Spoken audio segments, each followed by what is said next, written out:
today. So, like this talk is, talking about, we will be talking about different graphic design methods, really, for designing any kind of graphic for science. So, been doing science for a while now.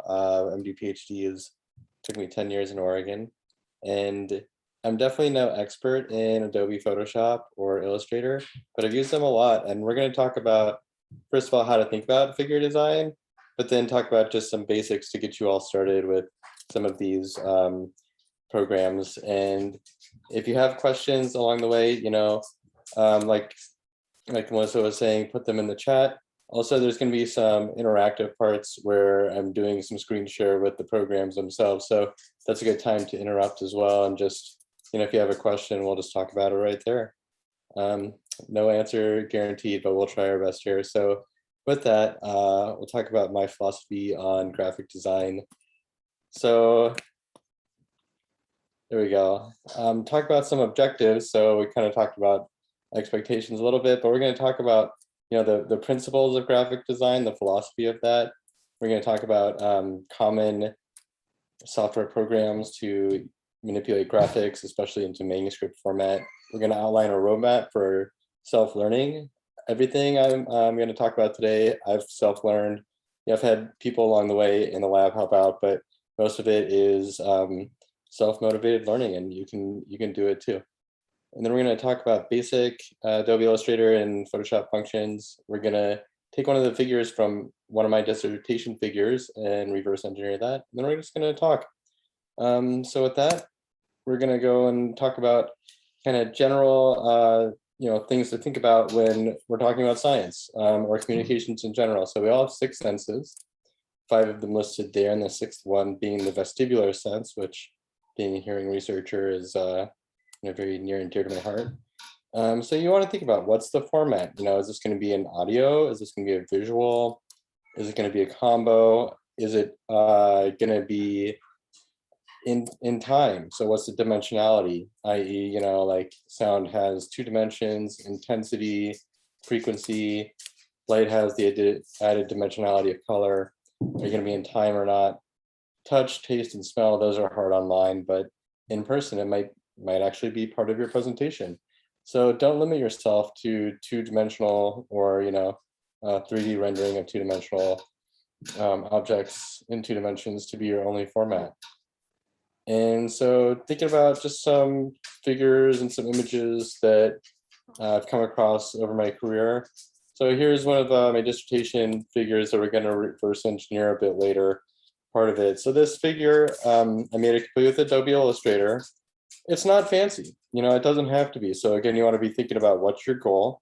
You don't need some extravagant picture to get the point across, especially in science. I guarantee molecules don't look like these little stars, and these transmembrane proteins, they don't really look like little toroid things.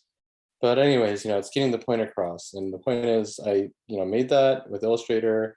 It was very helpful to use Illustrator, but at the end of the day, you want to use the tool that fits. And this was a figure of showing some cochlear anatomy from one of my mentors. And this one was hand-drawn. So, this is kind of the opposite end of the spectrum, where this is a very detailed, time-intensive figure, very costly unless you hand-draw it yourself. Like my buddy here in Oregon, she made this poster. She hand drew it, and then she used Adobe Photoshop afterwards. She used the pen tool to simply sharpen up the edges. So, using these hand-drawn items and then, manipulating them digitally can be a really, really beautiful touch to any kind of presentation. And then something common common question I get asked is, when you're manipulating photos, especially microscopy images, does manipulating the intensity like that, does that change the data? And the answer is no. So, in some of these microscopy data images we'll talk a little bit more about later, kind of fall into a special category where each pixel is actually a data point. And that data point, when you think about it physically, it is related to the current in a wire during that moment in time when the microscope's focusing on that pixel in the field of view. So that current doesn't change, what the instrument read. How you translate that into a pixel in terms of its intensity, that can matter. The caveat to that is that some programs, when you transform the brightness and whatnot, the pixel intensity coded in that is not linear. So you do have to be careful which programs you use to boost signals if you're talking about data. Now, when you're talking about just visual presentation, this is very different. If I'm trying to show cochlear anatomy, like in this image here, it doesn't really matter if it's dimmer versus brighter. I can still talk about the anatomy. So some people get real hung up on changing the brightness of microscopy images, but think about your application and don't waste too much time on that. So a note about image formats, and this is something that I see, commonly in presentations where you get an image and it loses resolution. So this brings up the point of vector versus raster imaging formats. So broadly speaking, image formats fall into these two categories, and we'll talk about them. So vector images, it's on the command line level, it's directions for a computer to generate an image on a screen. And that is a scalable direction based on the dimensions of the screen. So if you have a vector image, it's going to scale on a PowerPoint when you stretch it. A raster image will not. So a raster is a grid, and it's a square, and it has a number of pixels. Each pixel has a defined intensity and color, and that's the image. So when you scale it, you're scaling these little squares, and then you get the pixelated appearance. So vector versus raster. And you can generally convert between these two. Another note about raster, though, there's differences in the color coding, primarily with JPEG, GIF, and PNG. So if color is an important dimension in your data set, you want to be careful when changing between JPEG, GIF, and PNG, because those can change the coding of pixels. So some programs I've used. With this this talk labeled as Adobe Illustrator, Photoshop. But in the big scheme of figure design, graphic design, media design in general, Illustrator and Photoshops are two tools in a toolbox. So you don't want to use a hammer to nail in a screw. I've done it. Always doesn't turn out that great. You waste a bunch of time. It doesn't turn out as well as you want. So using the right tool is really essential. So Illustrator is great for drawing and color manipulation. Something that Pamela Walters here at Jefferson brought me in aware of was this thing called BioRender. And this has a bunch of cool like stock photos, clip art, where there's like lungs and cells and all these kind of pre-made stock images. But I kind of like making custom images, but the stock images can be helpful. There's no shame in using stock images, whatever the tool for your goal is. And Photoshop's really, I only use it for photos for the most part, and that's to clean up photos. Also microscopy images, it has good linear boost functions. So this is one program where you can safely boost the intensities of your pixels. I also like this program called Deep.io. This one's really fun. It creates custom filters. If you're looking for an artistic way to manipulate an existing photo, you can create kind of any filter you want. And I'll show an example of that later. PowerPoint's essential. Every image that I make for science, right before it goes to the final PDF proof, it goes through PowerPoint. And then ImageJ, this is an essential tool for any kind of microscopy. If you have any kind of microscopy or obscure image files, you have to use ImageJ as the primary way to open it up. R can be great. This is a data programming tool. If you need exquisite control, if you're trying to do statistical analysis on an image, R can be the way to go. And we're talking about Adobe applications, which we all have access to here at Jefferson for free. I have used Premiere as well as the Adobe version would be Audition, but Ableton and GarageBand are also excellent audio editing platforms. So if a common question I get is, I have this sound clip, I need to edit out the white noise. This is not talking about Illustrator at all, but Audition, Ableton, GarageBand, these are programs where you can edit the sound component, get rid of white noise, boost someone's voice, lower the level of someone else's voice, these kinds of things. They're all, equally easy to learn. So I said at the beginning, I self-learned Illustrator, self-learned Photoshop. I'm not an expert. I don't know every ins and out of these things, but I can use them for the purpose, and it's all self-learned. Just like when I was a kiddo on, Microsoft Paint, I learned that, and it was intuitive. So all these programs are intuitive, they're user-friendly. So with YouTube, with the online tutorials, you got it. And one thing that I don't want to discount, which is probably the most special way to create a figure or an image, is by your hand. If you have that skill, or if you know somebody that has a skill, or if you have a department where they have some resources to spend to make, hire a graphic illustrator, a medical illustrator, and make a hand-drawn image, that can be, an image that might make the front cover of the journal for your dissertation, primary paper or something like that. So that can be a really special way to make an image that you just can't make. So I'm going to go through here an example of me making a figure, kind of the pipeline, showing different programs that I use along the way. So to make this figure, first thing I did was I dissected some mouse cochleae and I put them under the microscope. Then, this is like not fancy. I took my iPhone, I put it up against the Oculus on the microscope, and I took a picture. Bang. And then I texted myself on Facebook, downloaded it. I took this image here, I cropped it, I manipulated the brightness using Photoshop. I put a little rainbow here because I really love this. I can't zoom in here, but this little cochlea here, it shines like a rainbow. So it's like a special day. It's like the last day in the lab, my PhD, and just a nice sparkly ear there.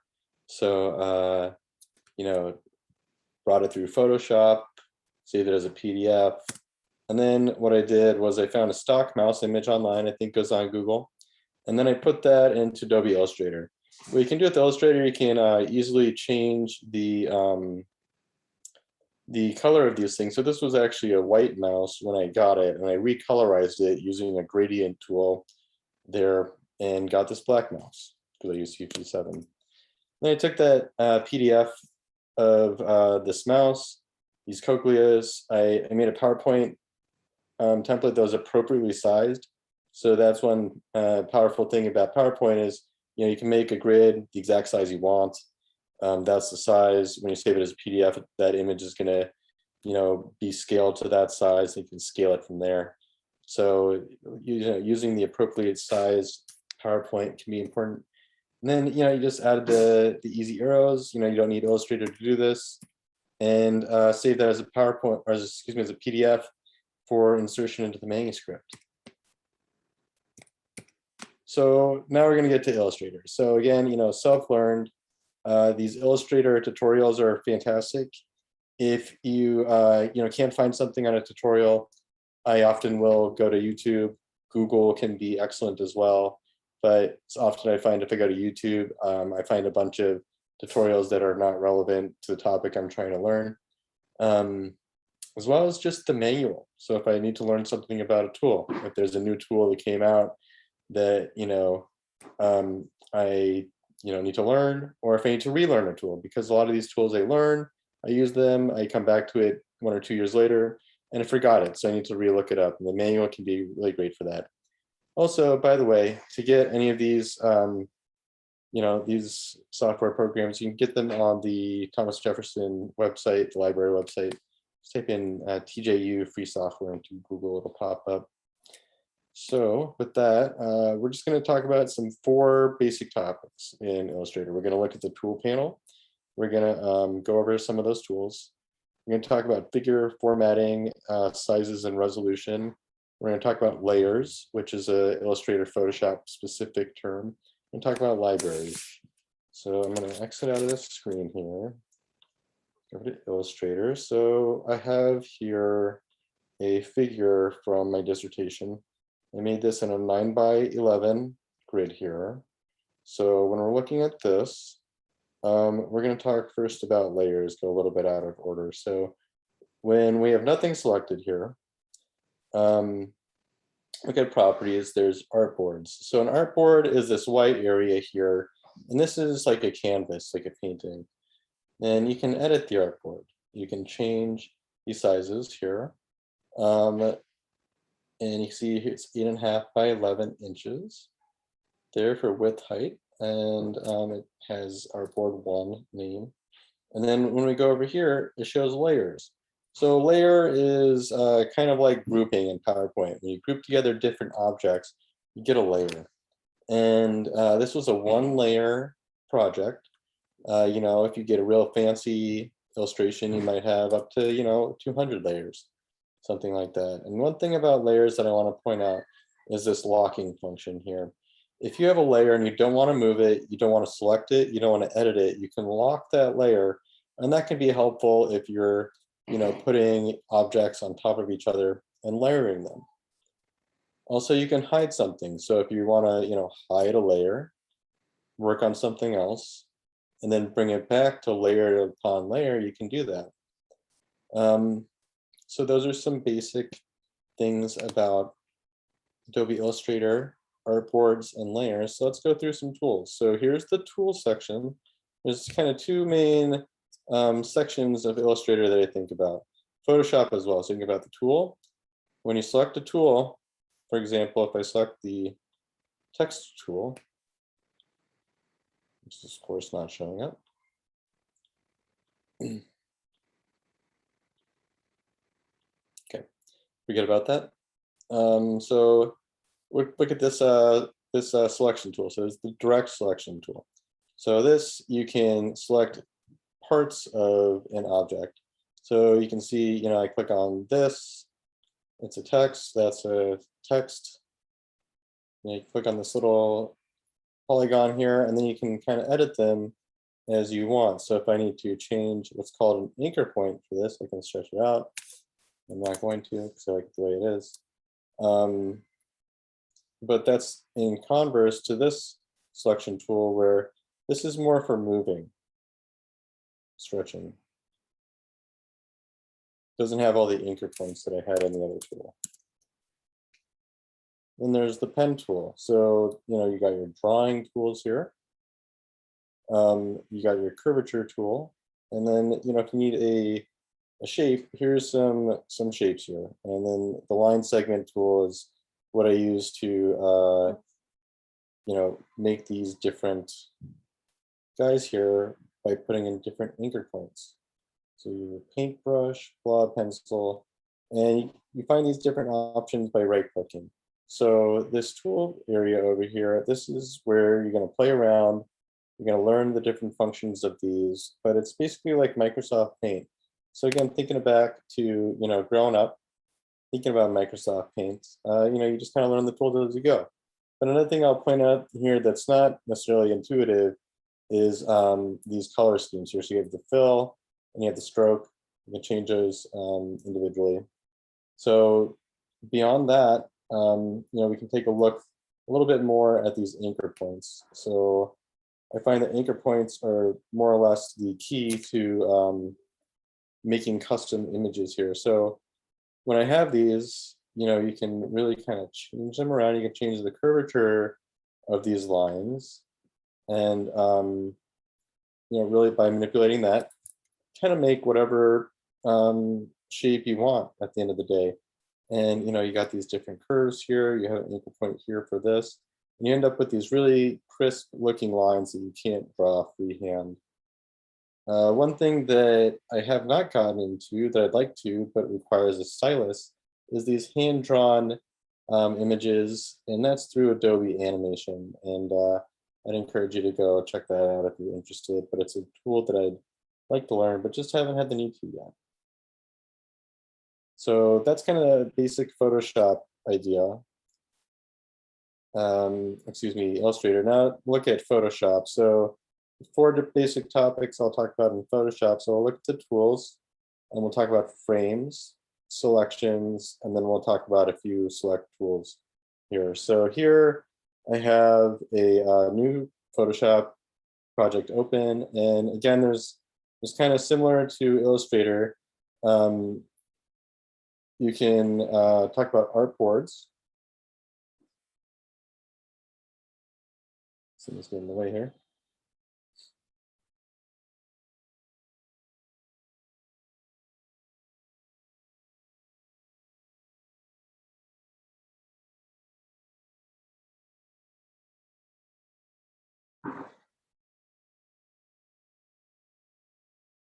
So you have your artboard, and then you have objects. So what I have here, when I select this selection tool, this is the mover tool.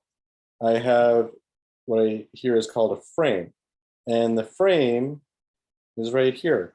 So one kind of tricky thing about Photoshop that's not intuitive, even if you just want to put in a photo, first you have to put in a frame. So frame defines on the artboard where any kind of image you copy or paste into the program will be. So here I have a painting from my brother. It's me with my dog. And I put this frame on the artboard. And it's this little square here. So this blue square is the frame. If I make it smaller, it cuts that image out. If I make it, all the way out to the image, borders here, now it expands out, but it doesn't go beyond the artboard. So if I want it to fit in the artboard, I'm going to have to do something like this. And then I can stretch this one separately and make it fit. So that's the concept of frames. So now I want to talk a bit about selections. So there's different ways that you can select regions of a photo within Photoshop. So there's rectangular. If you right click here, you can see elliptical. We'll select a single row, but we'll just stick with rectangular, it's easiest here. So then when you go into this, I want to select this portion of the image. So that's currently selected. Then here, up here, is what's called the options bar. And this was what was not coming up in Illustrator for some reason. So I had to mess with my view. And right here in the options, with regards to the select tool, we can add to a selection. So if we click this toggle here, now I can add to the current selection by making the selections overlap. And then it expands it. If I need to remove part of a selection, I can remove it by doing the remove selection. And this will select the intersections. So now that I've selected something, I'm going to manipulate just this part of the image here. So the next thing I'm going to do is over in these panels here, I can look at the properties.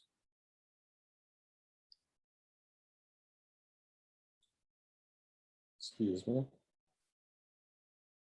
What's going on here? It's got a new update. So one thing about these things is whenever it updates, sometimes things change. So I wouldn't recommend spending a lot of time learning, the whatever version it is, because it's going to change in a year or so. Okay.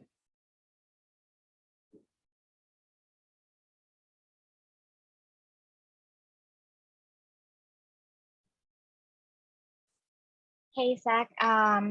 Also, just very quickly, we have a question in that it says, would you explain how to release remove clipping masks? I have a situation when I deleted the clipping mask, the whole graph was removed. So.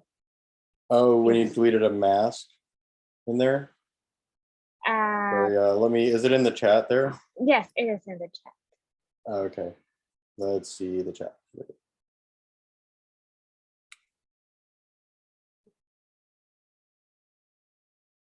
So someone has a clipping mask.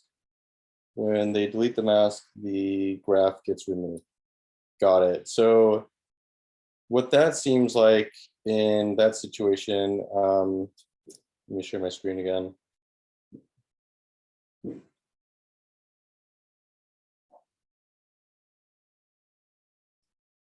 So whoever asked that question, feel free to unmute yourself and talk. But my guess is, so a mask is an object, just like, one of these things that can be put into a layer. So if you select, a mask on an object, often it selects those two things. And if you delete one of them, what it thinks you're telling it is to delete the layer, but you don't actually want to delete the layer there. So that'd be my guess. I would say check out your layer section. And if that's looking good, then fair enough. If not, then I don't know. You can always email me. We can talk about it. Try and figure out what's going on with whatever's going on with your stuff. So, okay, moving back to this. So if we have a selection, what we can do is we can manipulate just that part. So, and I'm having difficulty finding it right now, which is quite frustrating. So looking at our layers here, we want to select that layer, which is that.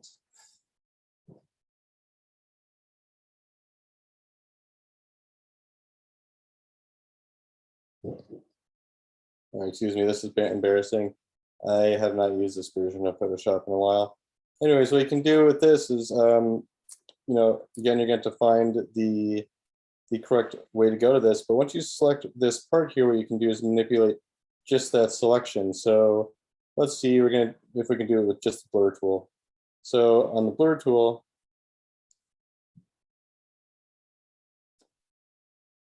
okay, so it's not going to let me use the blur tool there because it's not on this merge group. So let's select everything here. So in this sense, now we're going to use the blur tool. Okay.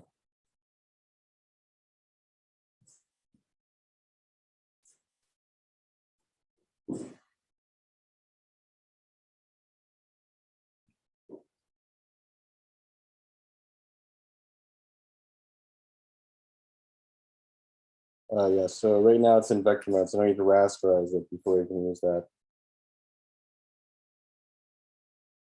And we have more than one layer selected. Okay, so let's deselect the background here.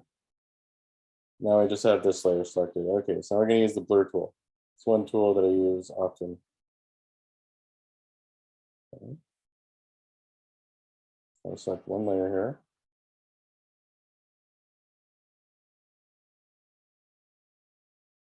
There we go.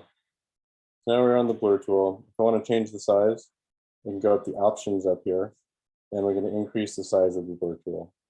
So now it's going to get very blurry. If we keep pressing on here, and keep blurring it, as you can see, as I continue to use this tool, it's blurrier and blurrier. This is useful for smoothing out edges in a photo or making a graph look more smooth in certain areas. Another one I use quite a bit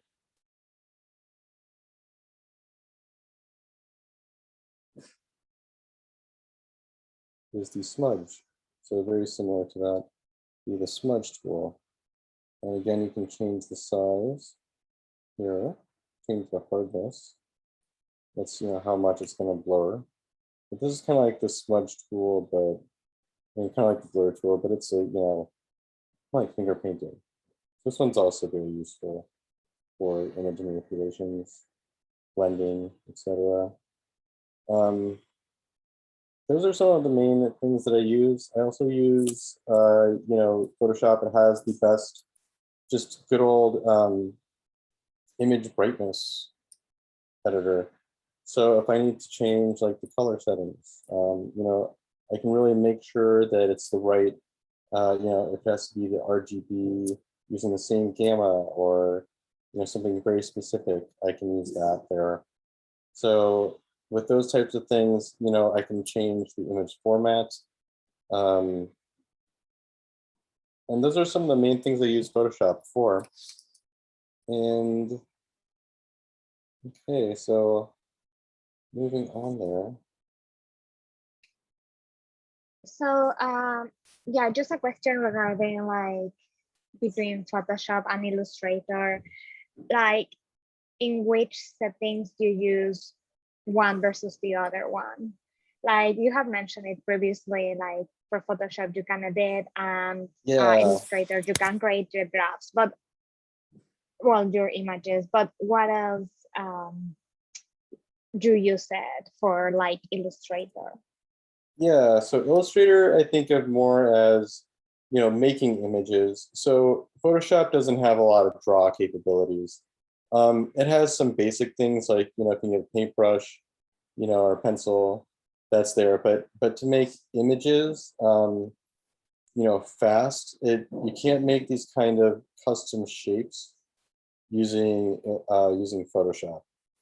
Um, if you need to manipulate, some of these shapes, I mainly use Photoshop for the blur, the smudge tools. I will use it to boost or gain pixels as well. It has a great interface with different file formats. So if you need that, if you need to be very careful about how you're boosting an image, Photoshop, I think, is the most powerful tool I've used for that. Let's go back to this slide here. So kind of thinking about, which tool do you want to use? Illustrator is great for drawing, color manipulation. Photoshop's great for editing and cleanup, mainly of photos, but also can be for animations. So kind of talk about some other resources available. So I really just showed some basic things in Illustrator, Photoshop. The most of your work's going to be going onto that Adobe tutorial website, learning things that you need to learn. Don't learn things you don't need to know. And then as well, there's this Thomas Jefferson graphics and medical illustration page. They're pretty pricey. Like I was saying, hand drawn is a really neat thing if you can afford it, if you have the resources. There's a service here at Jefferson. There's also services available for helping you edit images or boost an image. This kind of quality of image, that takes a full-time, artist to be able to achieve that. Unless that's your thing, which, maybe someday I'll get there, but not right now.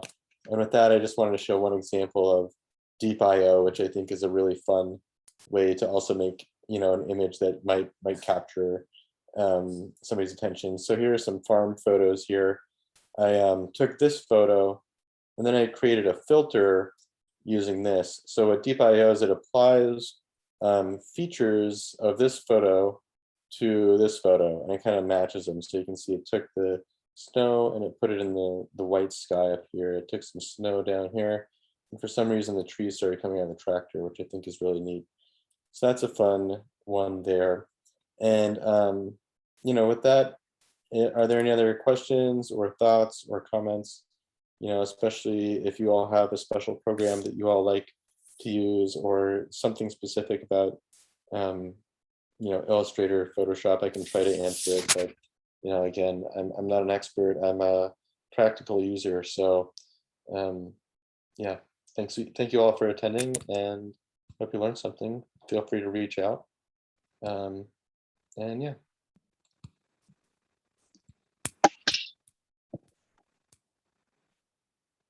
Hi.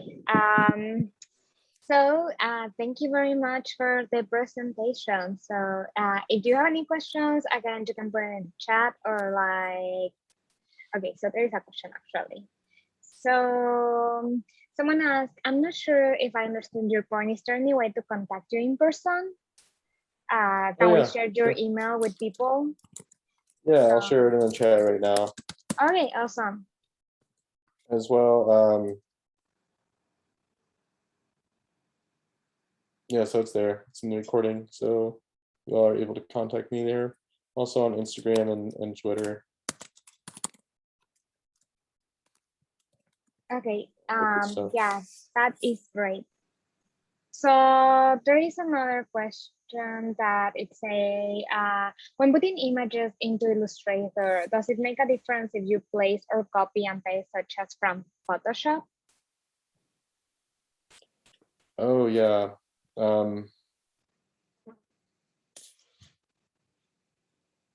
Let's see, I'm trying to find that in the chat there. If you place or copy and paste such an image from Photoshop, I'm not sure. I do find that if I use a Microsoft machine versus a Mac machine, I'll get some odd image conversion issues. So I haven't specifically had an issue with that.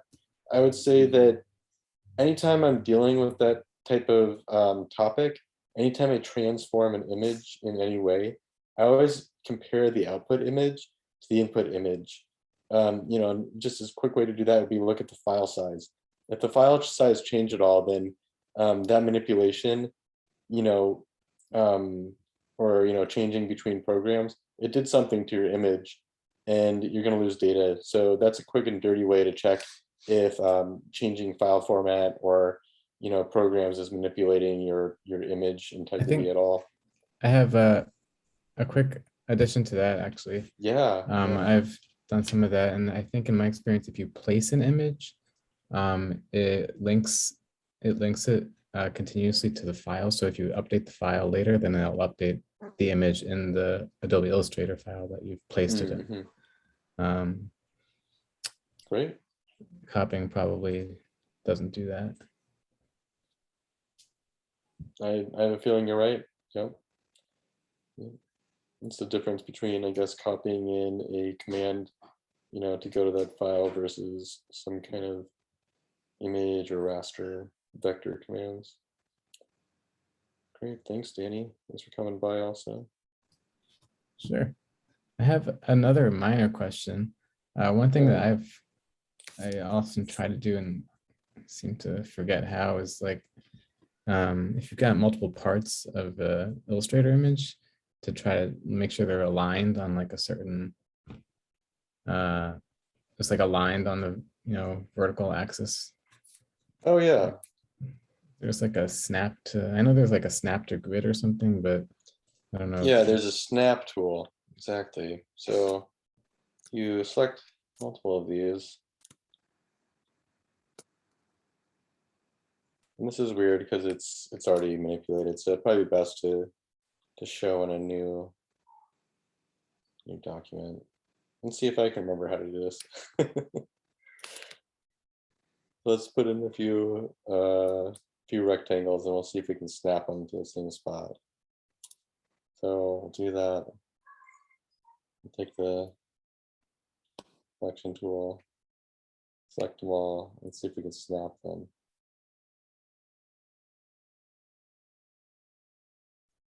Yeah, it's not there. No, Danny, I'm stumped on that one as well. I've done it in the past as well. So that brings up the point, we learn things in these programs and we forget them. But the moral of the story of this entire presentation is, with technology these days and these types of programs, they're very user-friendly. There's great tutorials out there. Go look at a tutorial, go search on Google, check out a YouTube tutorial if you have to. But, we'll let you do that on your own. So yeah. Alrighty, well, I think that's about all I've got to talk about. If are there any other questions?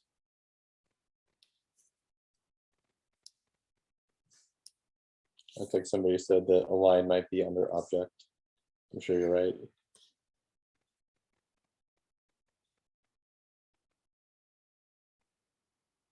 Yeah, there you go. Horizontal line left.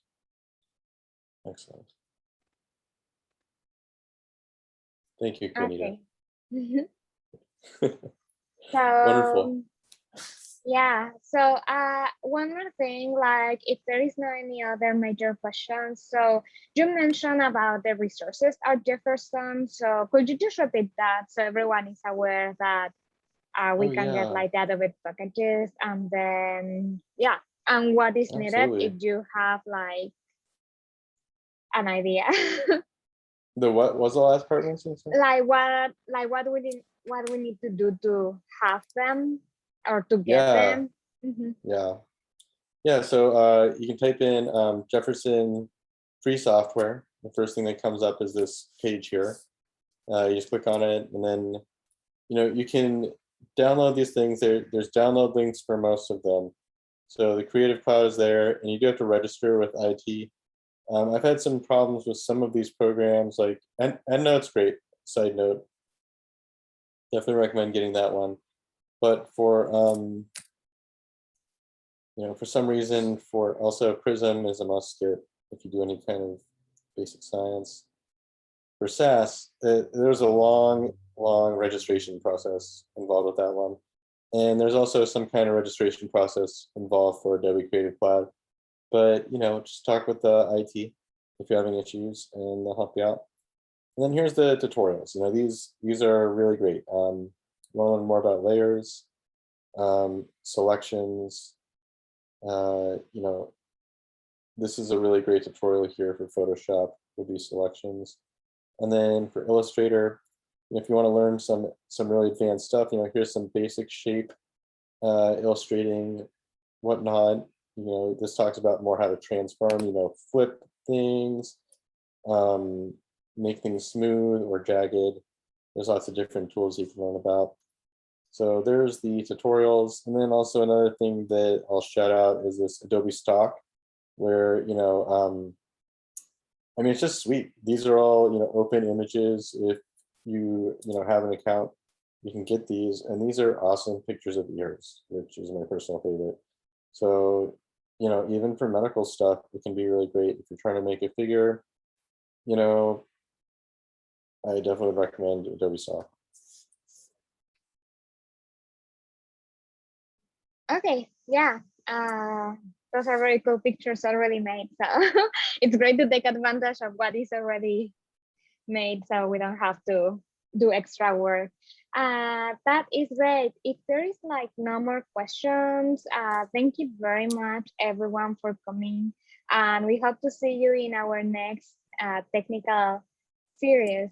So if you have any major comment as well, you can contact me or contact JPA. So that is all for today. Thank you very much, Zach. Yeah, thank you all, and take care.